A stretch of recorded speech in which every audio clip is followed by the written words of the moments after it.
木烯 AMX 产地直采系列，新疆哈密瓜酸奶新上市，安慕希 AMX 邀您观看胡同。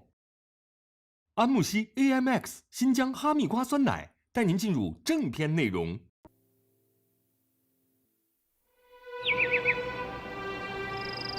小月啊，你愿意动脑筋找出路，主动去联系写字楼的张总，用错峰停车这么个办法解决了老旧小区还有胡同停车难的问题。你这个办法呢，我已经上报给了区政府，区政府的领导也很重视，已经决定上报给市政府，争取在全市进行推广。没想到我这灵机一动，居然能起这么大作用，你可别给我骄傲啊！妈，我哪敢呀？那我再告诉你一个好消息，在豁子的带动下，小区恢复原貌这个任务已经基本竣工，咱这管片的背街小巷整治工作也已经基本结束了。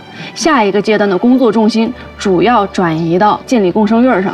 是，我们居委会正挨家挨户的动员呢，有的老百姓愿意走，但还是跟这个政府的腾退部门有分歧。这不，常大姐和唐副主任都在做调解。这一方面呢，你们得想好离开胡同的居民的安置工作。另一方面呢，要在改善留下来这些居民的生活环境上多动动脑子，真正做到建筑共生、居民共生、文化共生。没问题。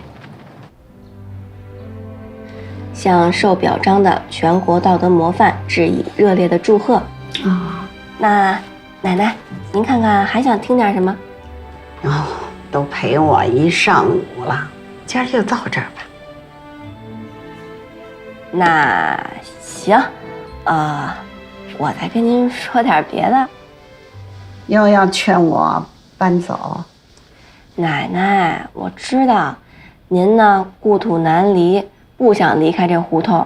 可是您看看您这房是吧，又阴又暗的，是10多平，然后加上外面那块一共20多平，您一人住是挺宽敞的。可问题是啊，凭您这条件，那明明能住上一个2居室的新楼房啊！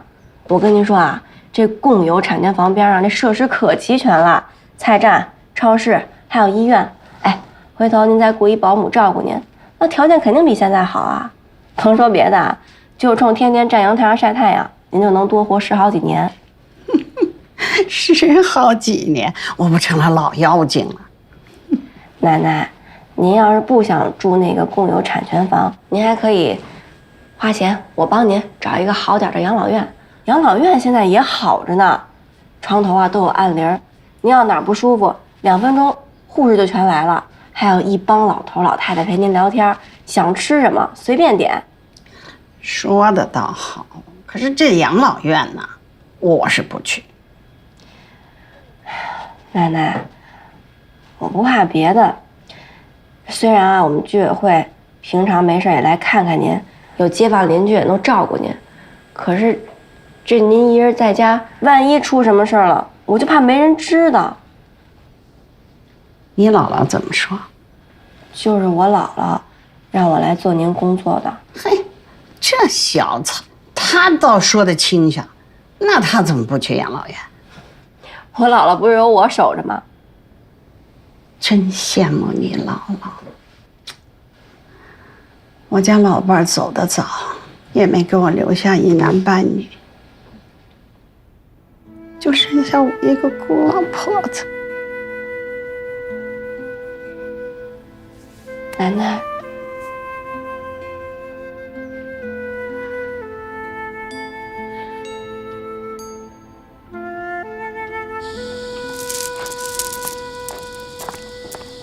小月，奶奶，小月，我正找你呢。怎么了？怎么了，奶奶？小月，我那存折搁哪儿了？哎呦，您瞅您这记性，来，我告诉您啊。别着急，别着急。哎，来，奶奶啊，您看啊，在这儿呢。我上回啊，当着您面给您搁这儿的，看见了吗？怎么给忘了呀？就放这儿。我也不知道，我这脑子吧，怎么一会儿糊涂一会儿明白啊？我想起来了，对，是上次你跟我一块儿割的，是吧？哎呦，您这话还提醒我了。上次医生说您这是阿尔茨海默症的前期，记得吗？那个药，开那药您吃没吃啊？药，我没记着什么药。哎呦，奶奶呀，就在这儿呢。给您看，这是医生给您开那药，您按时吃没有啊？多长时间没吃了？没记着。奶奶，您得按时吃药，不然啊，您这个记性它好不了了。到时候别到时候连自个儿是谁都给忘了，是不是？我记不住自个儿是谁不要紧，我只要记住你是谁就成了。行，到时候啊，您可千万别把我给忘了。放心吧。哎啊，小月啊，我跟你说呀，前2天我那大小子、二丫头带着大孙子、外孙女来看我来了。哎呦，奶奶，我说句话您别不爱听啊。不是您这儿子和闺女都多久没来看你了？这好模样的一下全来了。我也纳闷呢。嗨，能来看看您，多看看您就是好事儿，是不是？奶奶，您手机呢？啊，我在这儿。呀。啊，在这儿呢。哎，啊，你瞧啊，小月第一个是你给我制定的，我没忘吧？是，您呀有事记得微信我。还有啊，以后微信的时候说话别离太近，都是气声，我听不清啊。记住了。那我走了，奶奶。哎，记得啊，这药在这儿呢，餐后记得吃1片。对，一定吃啊，千万别忘了啊。我先走了，奶奶。哎，餐后1片啊，我记住了。那么这个是，不要离得太近。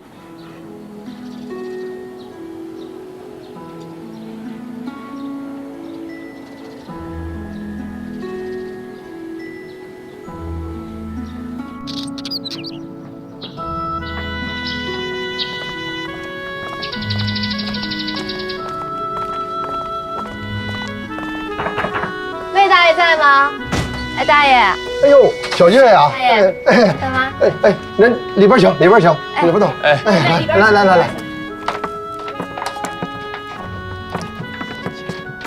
您坐吧。坐。小月，欧阳、小丁，你们坐吧。我们就不坐了。大爷，您看看，您这屋现在连下脚屉都没有了，咱们还是出去说吧。啊。哎，成。玩。不是您这是怎么着？您这一家子都决定没啊？啊，搬还是不搬？搬，肯定搬呀。那怎么还不签约？这再过1个月啊，这签约期可就过了。哎，我们跟这腾退办呢，还没聊好条件呢。大爷，不是都聊了好几次了吗？怎么还没聊下来呢？这次拆迁办给我们的拆迁补偿款，那比去年文物腾退的时候那条件差太多了。就是啊，那上回文物腾退还有优惠政策呢，这次一点优惠也没有啊。这补偿款呀，给的太少了，就够买一个2居室的。我们一家子呀，还指望着这次腾退呀，这好好的改善这居住环境呢。就这一个2居室，我们这5口人，这住房问题也解决不了啊。还有我们这小孙子，他慢慢长大了，哎，总不能让他跟我们老2口，或者跟他爸妈再往一块儿挤吧。还有，说签了约就得走，我们签约的时候正好赶上11放假，这么短的时间，我们根本就来不及搬呢。是。再说了，11那是大庆，到处都放假，谁帮我们搬呢？大爷大妈，您们说的这些情况我们也都了解。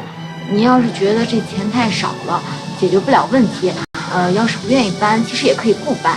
哎，小月，搬我们是一定要搬的，我们就是想着跟腾退办能不能再谈谈，看看能不能再照顾照顾。这是一死规定，他改不了。哎，这政策是死的，这人是活的呀！啊，这做买卖还有商有量的，要就是这个条件，我们接受不了啊！接受不了这。行，那这样吧，我把您这一家的问题啊，我再跟那个区里的那负责人反映反映，啊，然后让他们哪天再约您，好好的再聊一下，行吗？哎，好，行，那我们等你信儿。行，得嘞，您先回吧。哎，好啊，来吧，进屋。那您不进屋待会儿了？不了，您先回吧。慢走啊。好嘞。师傅，魏大爷他们一家不愿意搬就不搬呗。小丁，你这想法可不对。这次国家的腾退政策就是为了提高和改善老百姓的生活环境的。你看魏大爷这一家3代人挤在一个屋子里，怎么过日子？这好不容易有机会能够改善环境，提点条件也是合情合理的。可以呀，现在进步不少，都知道站在老百姓的角度考虑问题了。我也是这段时间天天走街串巷的给老百姓做工作，看到了他们生活的难处。有些房子啊，确实是需要大力改善一下。他们是真的生活的挺不容易的，咱们这些做基层工作的不为他们着想，心里过意不去。怎么样，听见了吗，小丁？你要看到那些真的有居住问题的老百姓，就得好好跟他们做工作。咱们呀，要尽全力为他们解决问题。我记住了。走吧。走。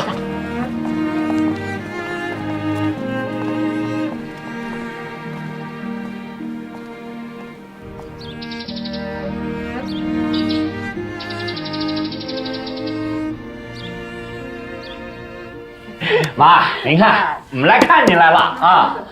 好，啊，您看，哎呦，妈您好，我给您买的稻香村的点心，还有补品。哎呀，你看，来就来呗，花这么多钱干嘛呀？花不了几个钱。您看啊，这都是您爱吃的啊。妈，这给您买东西能计较钱吗？就是。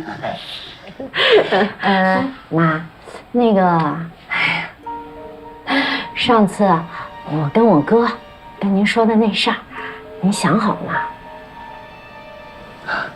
什么事儿啊？嘿，妈，这才几天呀，您就忘了？就是咱们这片腾退让您搬家那事儿啊。啊，这事儿啊，我想了。哎呀，您想怎么样？我还真舍不得住了一辈子的胡同，还有街坊们、邻居们。妈，是这样哈，咱们这片啊，好多老人都搬走了，将来啊，您跟他们搬到一个社区里，还是街坊。哎，妈，这事儿啊，您得听我哥的。再说了，您看哈，您不为自己想想，您得为您儿女想想。这不还有孙子孙女想想吗？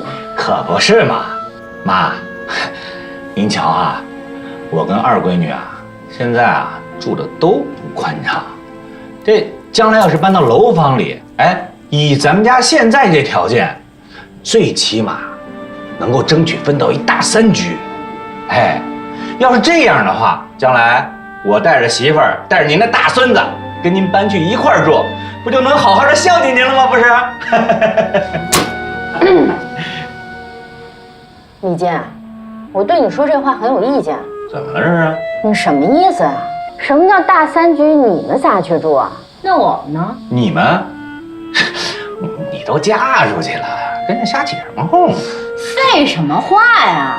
这房子是咱妈的，我是咱妈闺女，我有权利分一份。呵。感情，您跟我这儿争遗产来了是吗？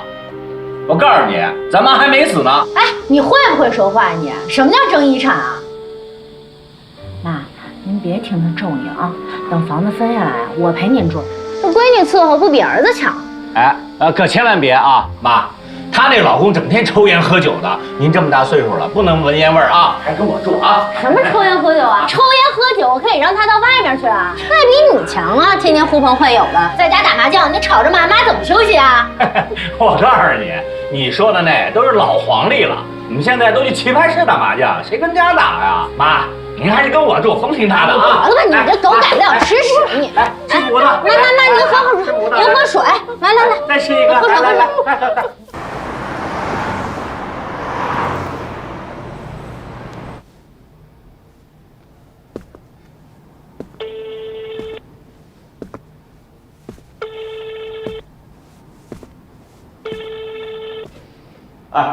哎，领导，我魏民，我跟您说个事儿啊，这回我们那片这个创建共生院这事儿啊，您无论如何得想办法把我这公司给安排进去。啊，那是需要招投标的。我们公司的资质完全有资格参与进来啊，这您知道的啊。参与这个项目的呢，都是大公司啊，实力不比你们差，而且还有几家是国企，竞争会非常激烈的。这我知道。您听我说啊，只要这次您能把我这个公司给安排进去，我肯定是不会亏了您的啊。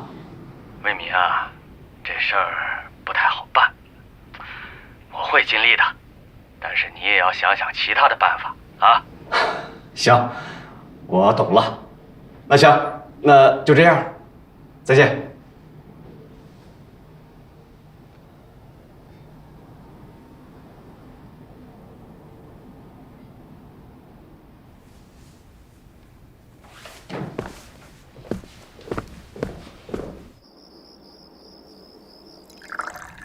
魏明哥，有什么事儿你就直说吧。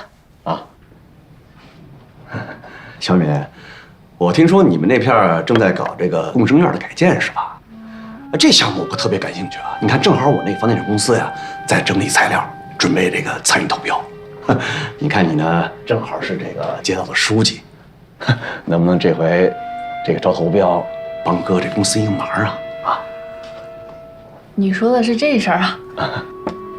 魏明哥，创建共生院呢，是为了改善我们老百姓的生活水平、住房条件。当然呢，我们这个项目需要社会资金的参与，但是不是以盈利为目的。这我能不知道吗？我就是说呢，这些年我们是挣点钱吧，而且我也这片胡同长大的，我就一直想着吧，给这帮老街坊们、老邻居们，给他们谋点福利啊，然后做点贡献，这也是我一直的一个初衷。看你这傻乐什么你？魏明哥啊，你这个想法真的挺好的，但我真的没法帮你这个忙啊。啊？具体的事情我无权过问。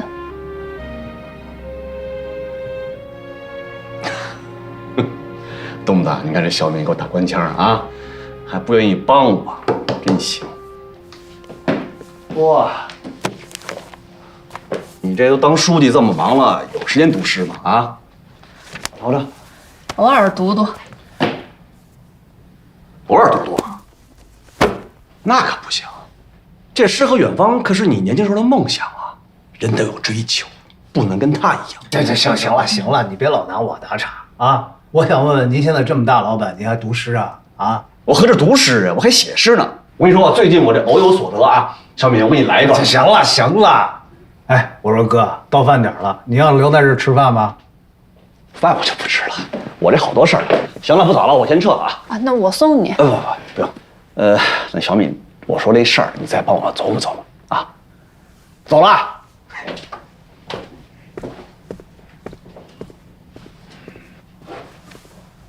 瞅瞅他那个样子，我就知道他没事，他肯定不会来的。你别对你哥有这么大成见，他不是也说了吗？想要给街坊邻居办点好事儿，回馈社会。回馈社会就他，我跟你说，我这个哥呀，典型一个无利不起早的主。我都知道他来干什么，他就是看到那个共生院有利可图，他才过来的。所以我不是拒绝他了吗？他动机不纯，你也看出来了吧？那倒不是因为这个。魏明哥他房地产开发公司在发展的过程中有点问题。你听到什么了？哎，具体的事儿你别问了。不是我这哥不会真出什么事儿吧？问你话呢？不好说。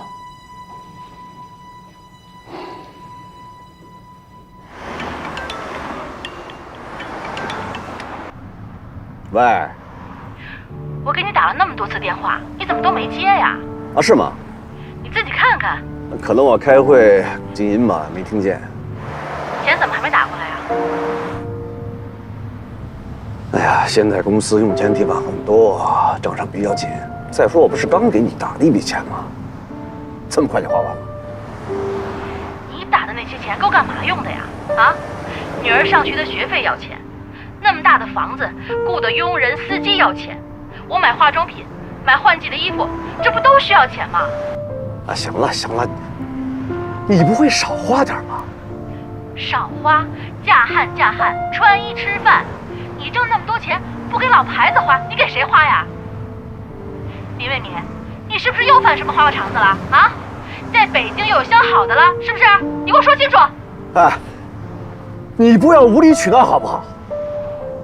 你胡说什么呀？啊，行了行了，我现在真的不想和你吵架，我先挂了。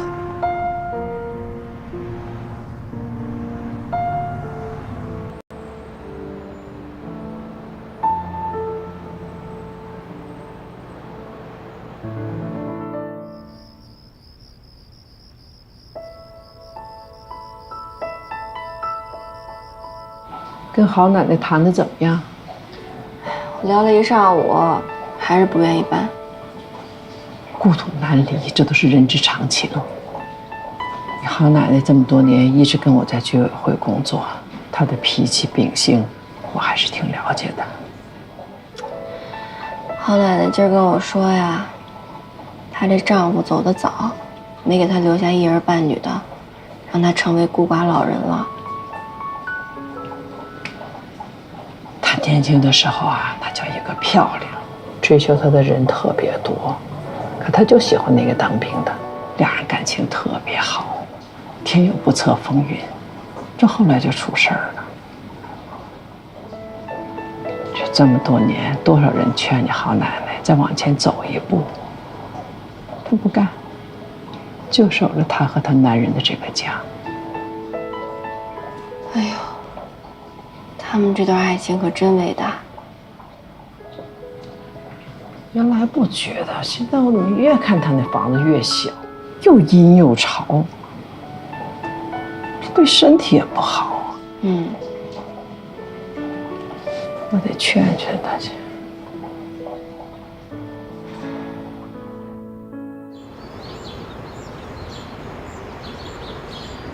魏大爷，这次我们申请是退租啊，指的是租住在直管公房内的居民通过自愿的方式把自己的使用权退出，政府以货币的形式买回。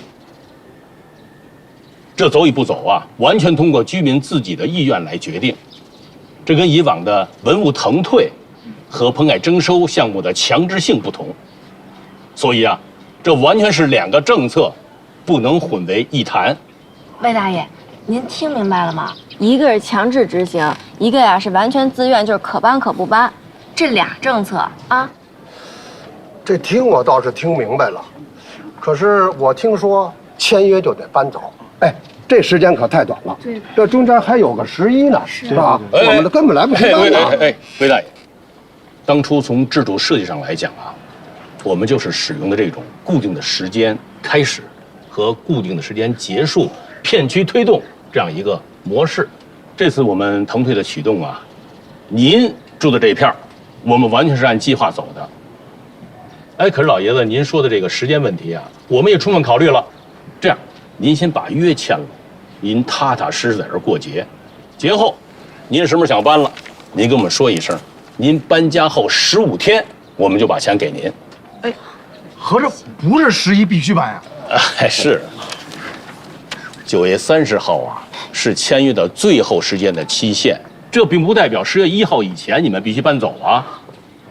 对，魏大爷，9月30号之前您把这约签了就行，具体呢什么时候搬，您跟那个腾退办领导协商好了就行啊。哦，大爷，这次我们的政策呢是硬性条款，每家每户都一样，不可能因为任何一家出了问题就更改政策。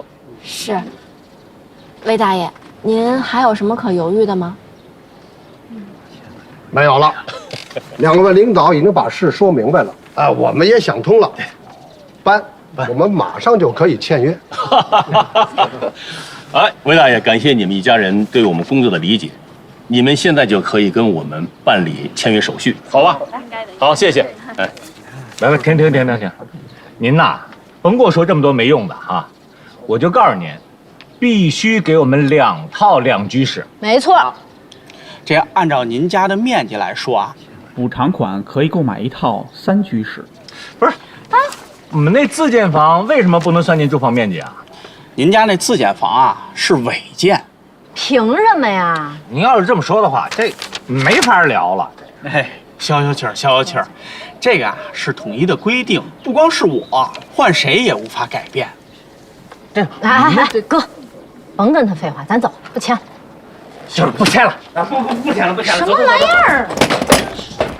走啊！玩意儿就这么大气呀？是，这也解决不了问题。走，好说怎么话？对。哎呀，咱们这些老邻居呀，还是很讲道理啊。只要把政策跟他们说清楚了，他们是会理解的。是啊，我就看魏大爷他们一家高高兴兴就签约了，能够住上楼房，一家3代人再也不用挤那20几平米的小房子，那我是真替他们高兴。哎，对了，小月，你刚才说李健和李芬在这儿吵架了。哎，他们呀，非要2个2居室，那怎么可能啊？哎呀，这2个人呢，在这儿闹了一起儿，说不定回家呀又得跟隋奶奶吵去。你呀，赶紧带着丁丁和欧阳去看看，别再给老太太气出个好歹来。哎呦，您说的还真是，我这就去看看啊。哎，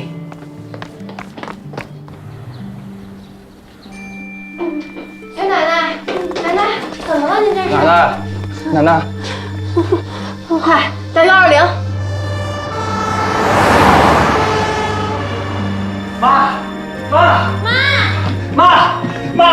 你怎么样了？您没事吧？您挺住呀！你这个节骨眼儿，您可千万不要出事儿啊！你，你们俩给我出来！啊，哎，干嘛呀你？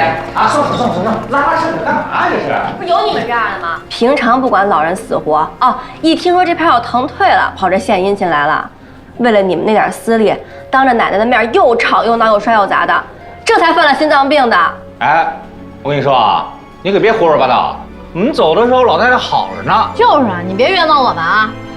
是我们家老太犯病，这指不定谁气的，我还没长你们呢。就是，要不是因为你们俩能犯心脏病吗？这幸亏抢救及时，不然以后再也见不到了。我妈年纪最大了啊，她这个岁数啊，生老病死正常，用不着你再多管闲事儿。你说的这是人话吗？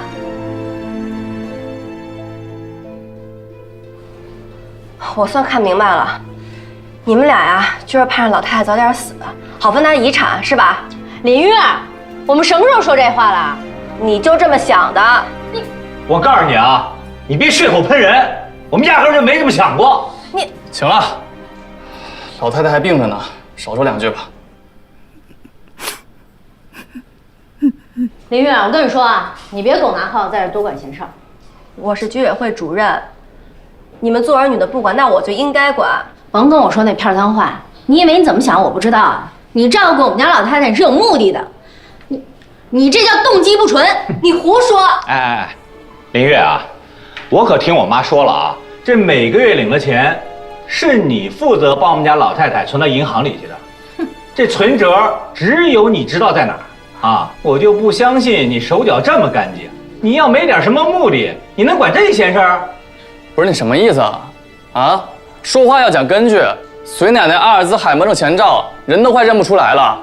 家里那点东西，要不是林月帮着管，早不知道丢哪儿去了。你别胡说八道，我们老太太清楚着呢。谁告诉你我们家老太太有那个什么阿尔兹海默症的？走，现在跟我走啊！丁丁，你就盯着隋奶奶，有什么事给我发微信。我走就走，谁怕谁？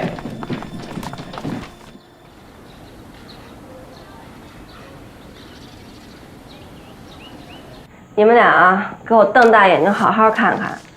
看啊，这是我给老太太每个月领的钱，你们可以拿着存折上银行去对一下。这个呢是老太太每个月的基本的这个生活开支，全跟这儿记着呢。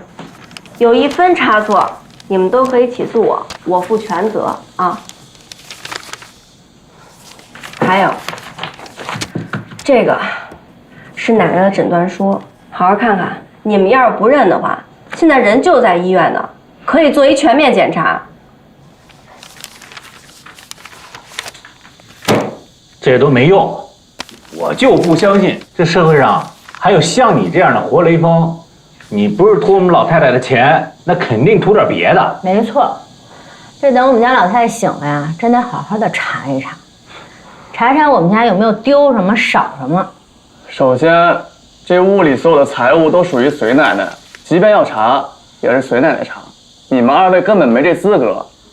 所以说，请你们说话放尊重点，别在这胡搅蛮缠。另外，也希望你们摸着自己的良心问问自己，平时是怎么对待你们妈的呀？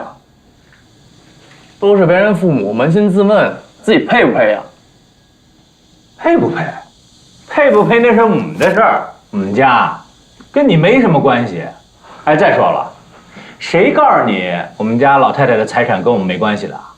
啊，说不好听的，万一哪一天老太太不在了，我们是第一继承人，当然有资格查了。老太太还在世呢，你说这话也不怕天打五雷轰？哎，行，吵什么吵呀？说这些废话。反正啊，我告诉你们，我们家老太太年轻的时候呢，攒了不少好玩意儿。这外人呢，终归是外人，总得查查清楚。行，检查清楚是吧？看见这钥匙了吗？啊，所有东西都好好的跟这柜子里锁着呢。你还别动，我还警告你啊，那里边东西全登记了，少一样我起诉你们，知不知道？不是，凭什么呀？我妈的东西凭什么你管啊？再说我们俩拿什么那是应当一份的，我还就管了。告诉你啊，奶奶好了以后，她想把东西给谁我管不着，但她现在没有好，我看你们俩谁敢动。不是，你这不狗拿耗子多管闲事儿吗你？行啊，你等着，走。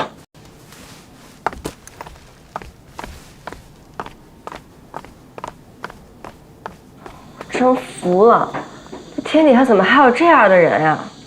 我也真是长见识了。行了，别跟这种人生气，犯不上。收拾吧。哎，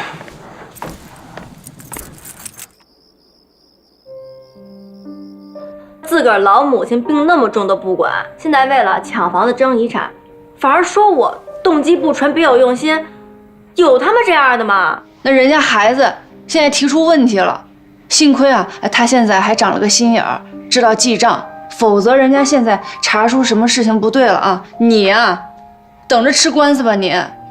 那我身正不怕影子斜，告我就告，告就打到底。对，我觉得小月做的对。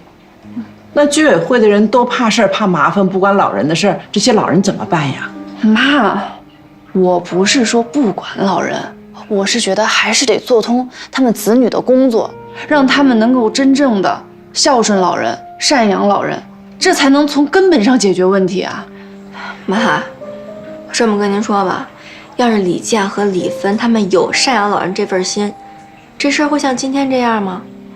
您是没瞧见啊，就为了争那房子，这俩人当着隋奶奶的面大打出手，砸水杯、砸水壶，给隋奶奶气得差点没弯过去。那要不是我过去的及时，那我们就可能见不着隋奶奶了呀。赡养老人是个社会问题，我们要通过各种渠道去让这些拒绝赡养老人的不孝子女受到教育，包括去他们单位找他们领导啊，让他们领导约束他们，或者是通过行政手段、法律手段，让他们承担应该赡养老人的义务，不能把这些问题全都推向社会。对，你妈说的对。姥姥，您这变得真快啊，这又向着我妈了。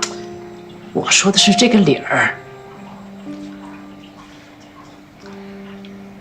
我也听明白了，我妈说的是挺有道理的。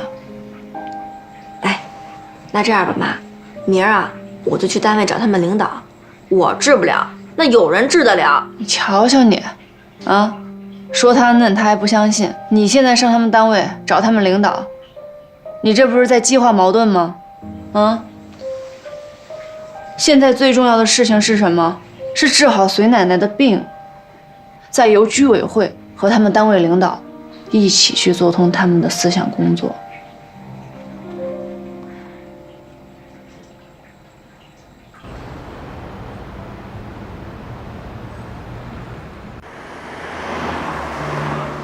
你好，你所拨打的电话已关机 ，Sorry。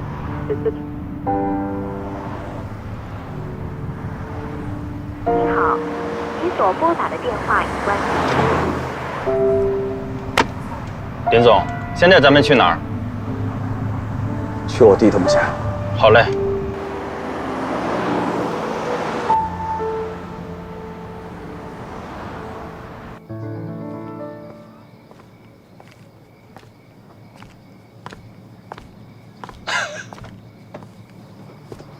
这么晚找我干嘛呀？小敏睡觉啊？加班呢。哎，那正好啊，找个地儿，陪哥喝两杯，聊会聊会。一身酒味，你还喝呀？没事儿，能喝呀。我今儿就特想跟你喝点儿，走吧，啊，走。再见。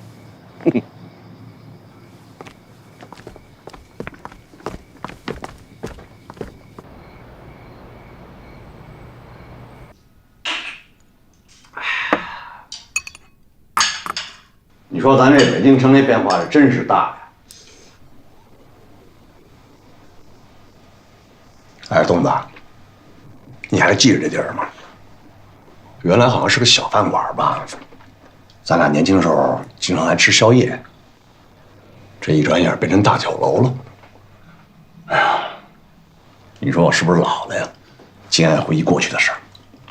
哎呦，你这么大个老板，跟我在这玩什么伤感呀？什么大老板呀？现在啊，为了个项目，还不是跟三孙子似的陪人喝酒？大老板，我就纳了闷了。你说你这么大岁数了，你图什么呀？啊？就是想让老婆孩子生活过得更好一点。怎么了？我记得你年轻的时候是个文青，是吧？你特别讨厌经商的。你说你现在怎么变成这样了？这事儿我也没想明白，我也不知道我怎么就变成现在这样了，没想明白。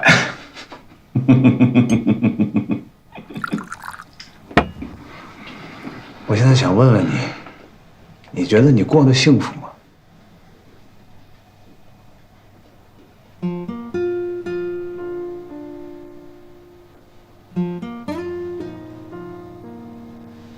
你幸福吗？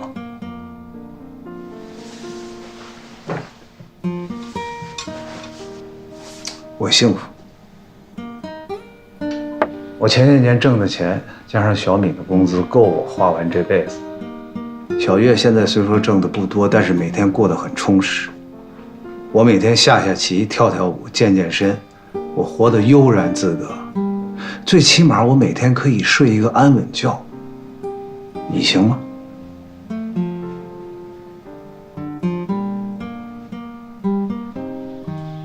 好啊，你这是无所求嘛？无所求就无所谓。我就是要求太多了。哦，你也知道啊。亲爱的弟呀，哥给你掏个心窝子吧。其实我过得一点都不幸福。你嫂子、侄女儿拿着我挣的钱，在国外住着大别墅，开着豪车，潇洒快活。还有，我跟你嫂子感情其实现在变得很淡了。我在她眼里就是个会挣钱的机器。有时候，我带他苦闷了，特别想他飞回来陪陪我，可人家不肯，因为这事儿啊，老是吵架。你那侄女就别提了，受这个西方教育长大，对咱们中国这种传统的亲情的概念特别淡，压根儿都不爱搭理我，跟我张嘴说话讲英文，甚至每年过生日都不带发个信息给我祝福一下的。你说我这生活是不是很失败？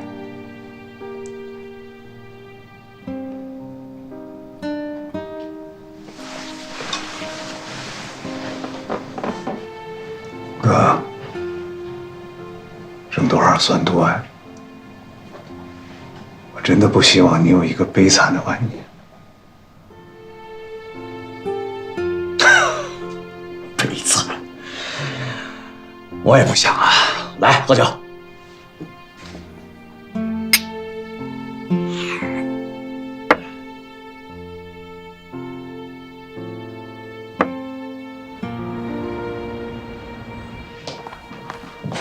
英弟啊，师傅，那李建、李芬来过没有啊？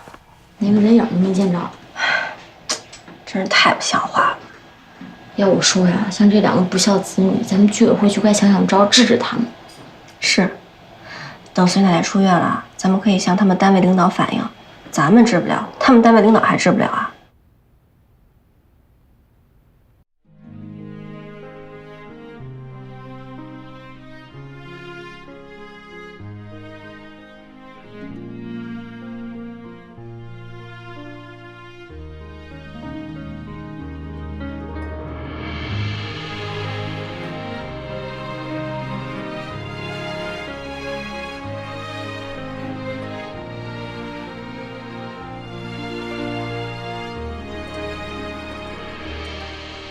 老槐树，十字路，多少岁月轻浮，生活在匆匆忙碌，总觉得很满足。寒雨树，朝雨暮，多少岁月仓促，留下温柔的脚步，走遍了长路。千家万户，灯火灿烂夺目，时光沉淀心中温度，明媚如初。向前走，澎湃的